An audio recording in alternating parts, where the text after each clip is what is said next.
شرف يحيى بن شرف النووي ثم إلى سيد الوالد الحبيب محمد بن حسين بن عبد العبود محمد بن حسين بن عبد العبود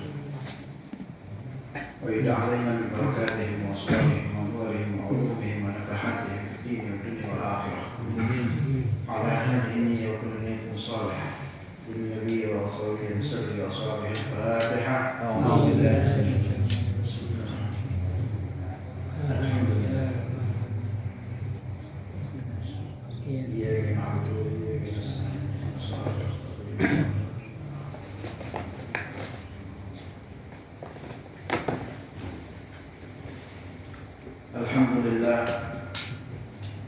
الحمد لله على نعمه المتواترة وعلى مننه الغامرة وعن يده المتكاثرة.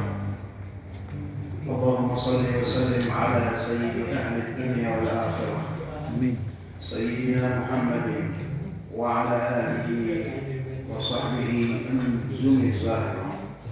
سبحانك لا علم لنا إلا ما علمتنا إنك أنت العليم الحكيم. رب اشرح لي صدري ويسر لي أمري واحلل عقدة من لساني يفقهوا قولي.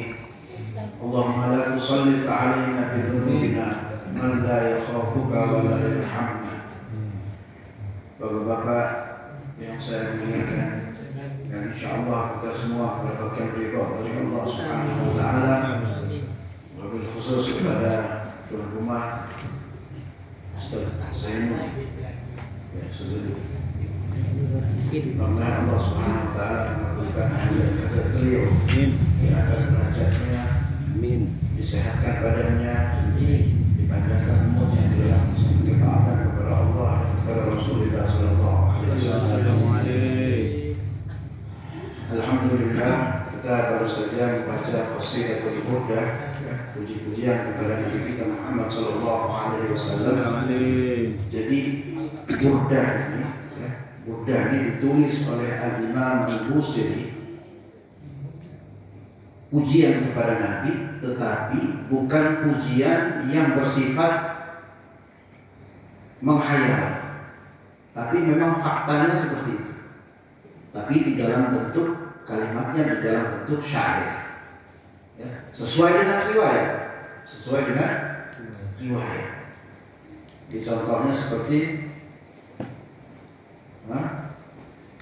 وشد من صلب أحشاؤها وطوى تحت الحجاب كشحا مطرف العين. Nabi yang begitu tangguh, Nabi yang begitu agung, mengganjal perutnya dengan batu. Ini kan ada dalam riwayat, ya. Atau warawadul jibalu shummu min dhahabin an nafsihi fa'araha ayyama syaman. Ini dalam syair burdah, ya. Gunung-gunung menawarkan dirinya menjadi emas, tetapi ditolak oleh Nabi kita Muhammad SAW dengan perasaan bangga. Di dalam hadis ada, di dalam hadis At-Tirmidzi, Imam At-Tirmidzi, Rasulullah SAW bersabda, Allah Tuhanku menawarkan kepadaku ingin menjadikan gunung itu, ya, gunung Uhud mungkin, menjadi emas.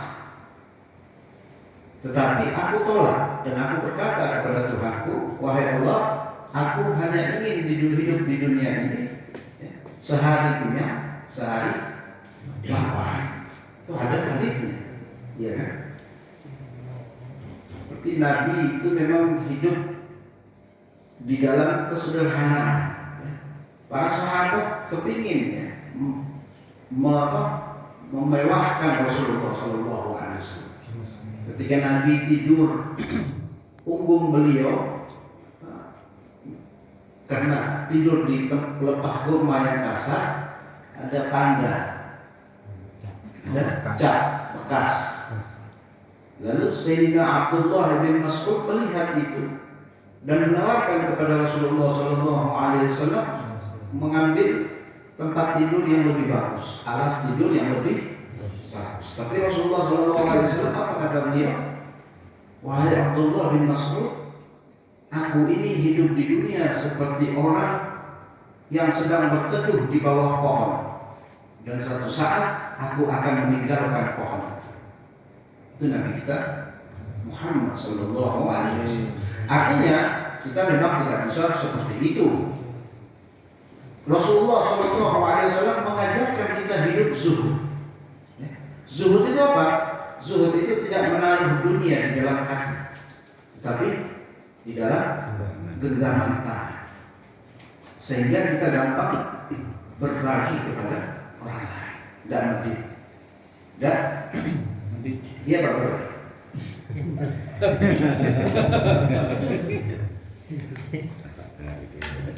Ya, kita mulai ya. Itu sedikit tentang Buddha. Insya Allah nanti setiap minggu kita selingan ada sedikit tentang Buddha. Kita bahas tentang Buddha sedikit.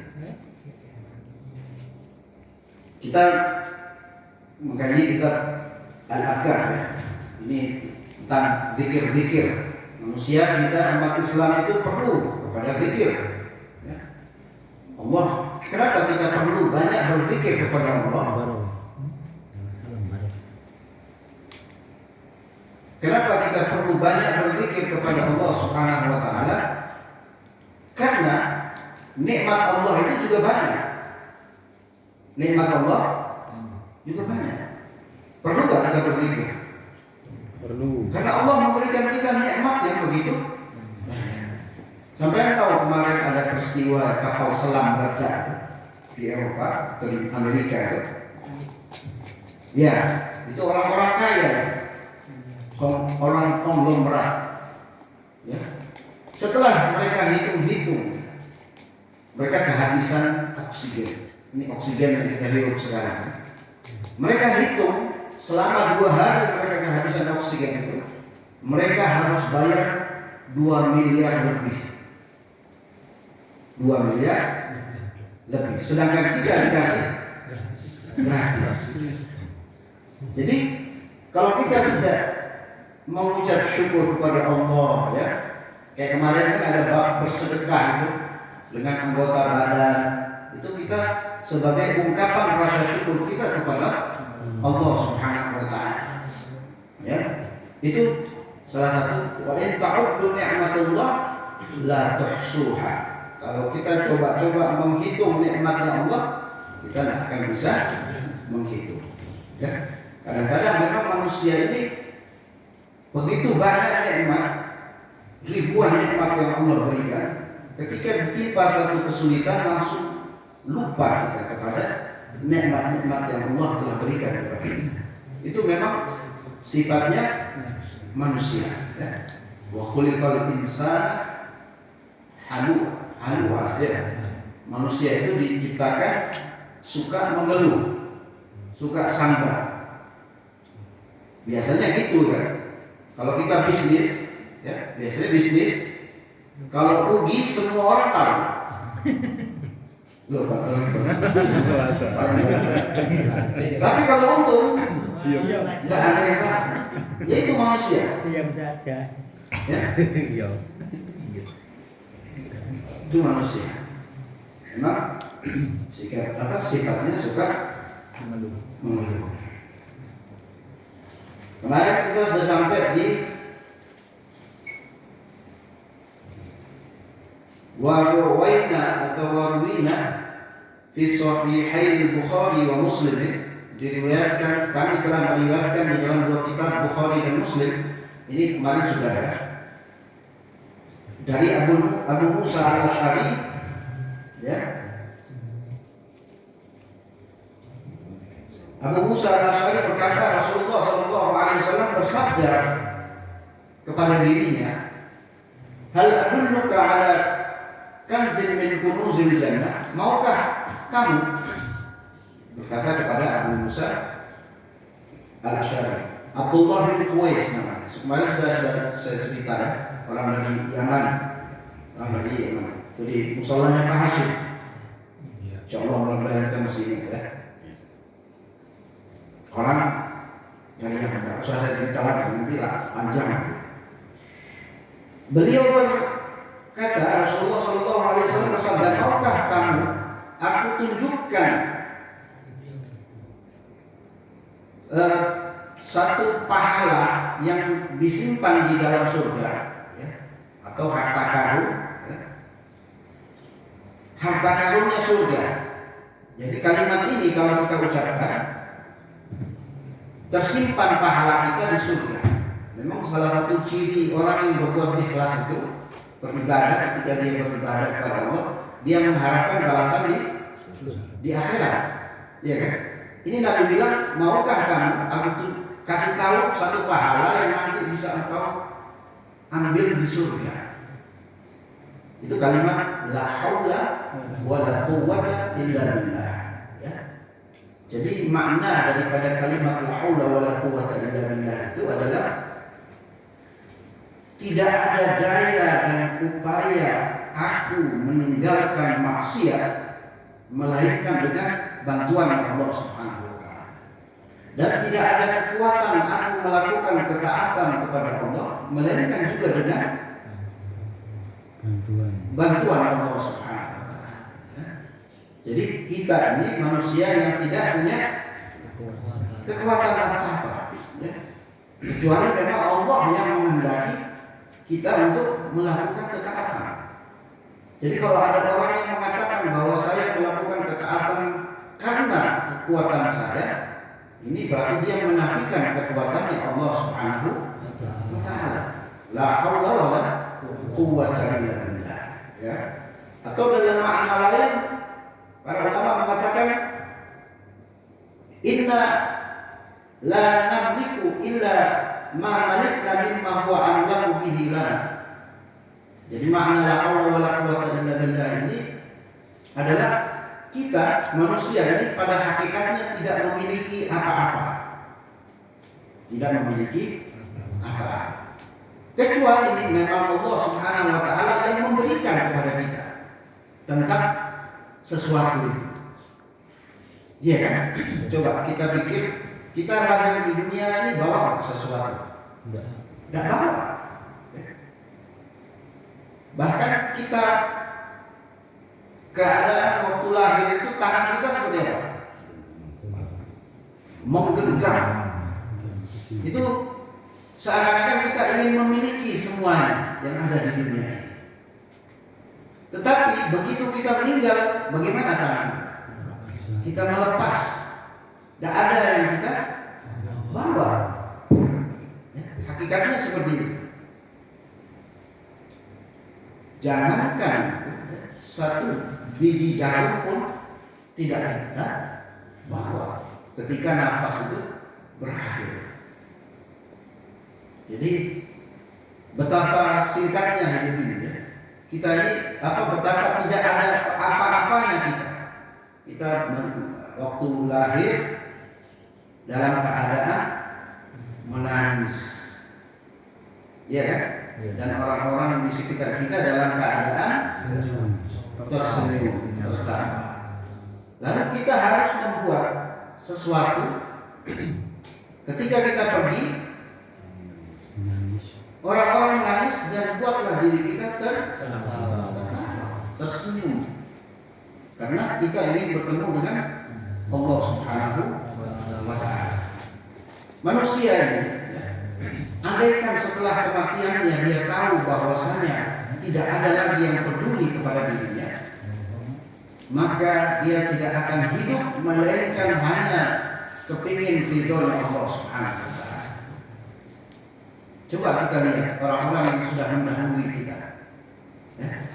Ketika dia masuk ke dalam kubur, mungkin sebentar saja istrinya menangis, ya. Besoknya sudah nonton sinetron dalam keadaan tertawa. Anaknya juga sudah kembali bersekolah seperti biasa. Ya. Bahkan ada orang yang tidak bisa datang mengunjungi kita, padahal di saat hidup kita begitu dekat dengan. Itulah manusia. Ya. Jadi makanya katanya Imam Syafi'i, orang yang paling cerdas itulah adalah orang yang meninggalkan dunia dalam tanda petik, ya. Bukan berarti tidak bekerja, bukan. Dia meninggalkan dunia sebelum dunia meninggalkan. Artinya jangan ke dunia, ya.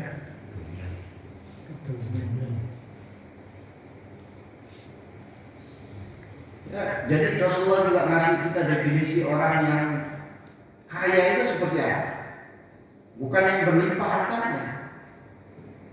Kata Rasulullah, orang yang kaya itu orang yang ketika dia bangun pagi, ya, di pagi hari dia bangun pagi dalam keadaan dia tenang. Artinya tidak takut ada orang yang datang dia tagih hutang.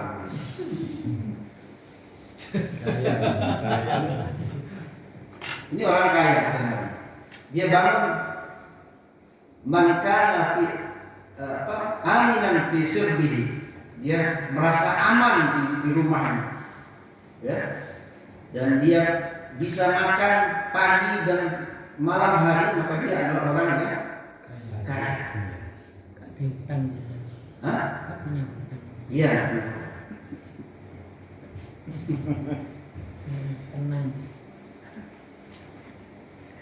Jadi ada juga yang mengartikan la haula wala quwata illa billah ini adalah apa? Seseorang tidak akan bisa bergerak. Al-haula itu harakah.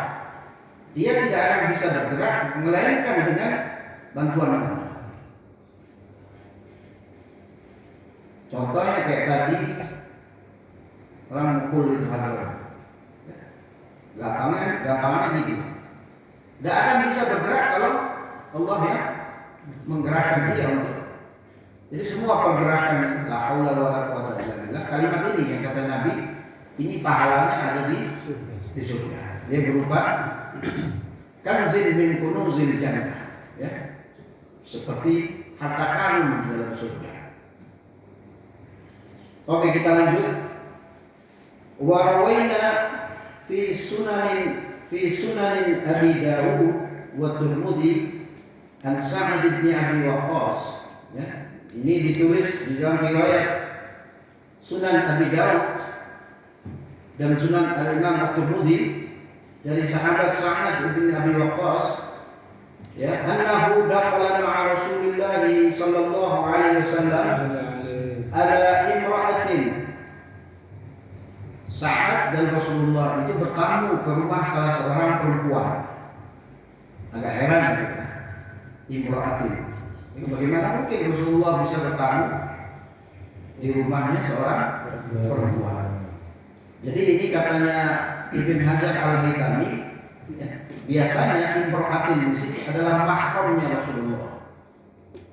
Mahram orang yang tidak bisa dinikahi oleh Nabi. Artinya boleh Nabi datang berkunjung ke rumahnya, ya. Atau katanya Ibn Hajar Al-Haytami, ini hadis ada ketika Nabi berkunjung itu sebelum turun ayat tentang apa, jilbab, hijab, ya.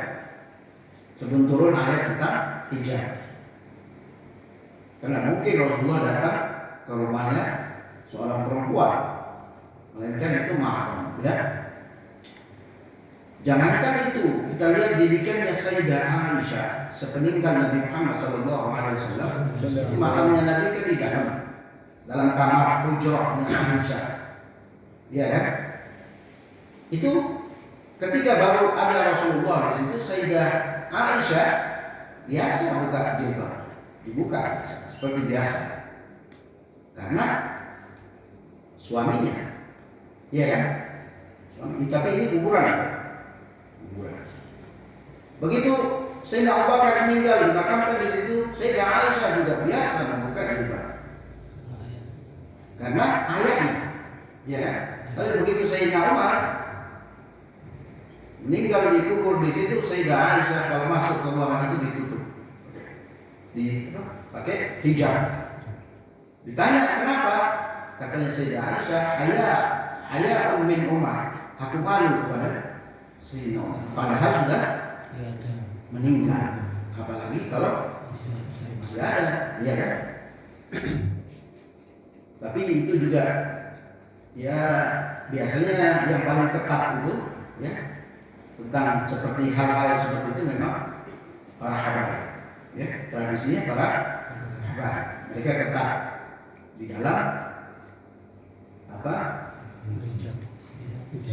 Berhijab atau ikhtilat, ya. paling ketat tradisinya. Jadi Rasulullah bertamu kepada seorang perempuan. Wa baina yadayha nawa aw hasa tusabbihu bih. Di antara tangan-tangannya itu ada nawa, biji kurma, atau hasa, kerikil-kerikil. Dipakai untuk apa? Dipakai untuk bertasbih. Jadi dia menghitung bertasbih. Lalu Rasulullah melihat itu, Rasulullah sallallahu alaihi wasallam bersabda, "Ala ukhbiruki bima huwa aysara 'alaiki min hadza aw afdal?" Maukah kamu aku kasih tahu, ya? Ada satu amalan yang ketika kamu lakukan ini lebih afdal dari kamu bertasbih sambil menghitung-hitung dengan jumlah yang banyak. Artinya satu kali kalimat engkau ucapkan kalimat ini afdal dari itu dan lebih gampang. Tidak perlu hitung. Apa kalimatnya? Subhanallah adada ma khalaqa fis sama. Subhanallah adada ma khalaqa fil ard. Wa subhanallah adada ma baina dzalik. Wa subhanallah adada ma huwa khaliq. Wallahu akbar mithla dzalik. Walhamdulillah mithla dzalik. Wa la ilaha illallah mithla dzalik. Wa la haula wa la quwwata illa billah mithla dzalik. Itu amalan katanya Nabi. Apa? Tapi tidak apa. Kita tidak harus 100% mengikuti hadis ini, sebagai pengetahuan saja sudah bagus. Ya. Ada kita di Rotibul Haddad, ya, itu cukup. Kita amalkan itu cukup. Di Rotibul Haddad itu juga itu sesuai dengan hadis-hadis Nabi Muhammad SAW. Ya, kita baca sehari sekali lah minimal Rotibul Haddad. Ya, dan gampang sekarang di handphone kan bisa di download kan.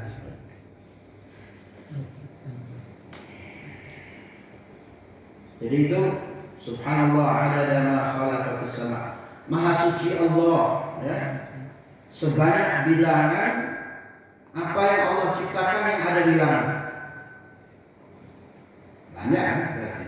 Jadi subhanallah itu jumlahnya itu seperti itu. Ucapin sekali tapi dengan bilangan sebanyak apa yang Allah ciptakan di langit, di bumi, ya, di antara langit dan bumi itu tadi. Dengan satu kalimat. Makanya saya lebih senang kalau ada yang punya kitabnya. Jadi saya baca sampai baca juga gitu biar tahu, biar apa? Biar ada nyangkau lah sedikit-sedikit di. Tapi tidak apa-apa. Sudah hadir aja sudah bagus. Ya.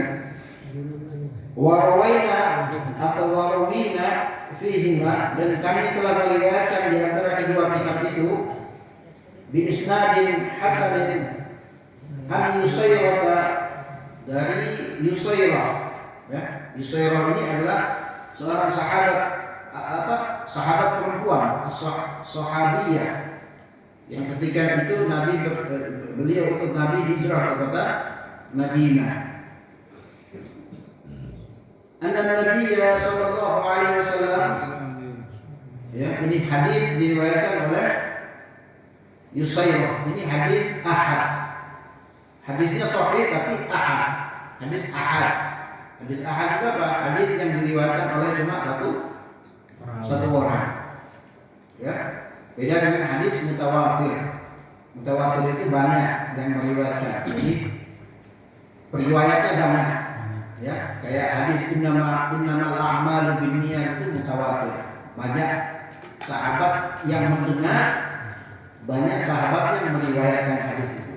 Jadi ini Rasulullah cuma berucap kepada Yusayrah, ya, sahabat Nabi Muhammad sallallahu alaihi wasallam, amarahunna an yura'ina bitakbir wa taqdis wa tahlil. Jadi Rasulullah sallallahu alaihi wasallam memerintahkan kepada perempuan-perempuan, ya, untuk senantiasa mengamalkan takbir, ya. Wa taqdis itu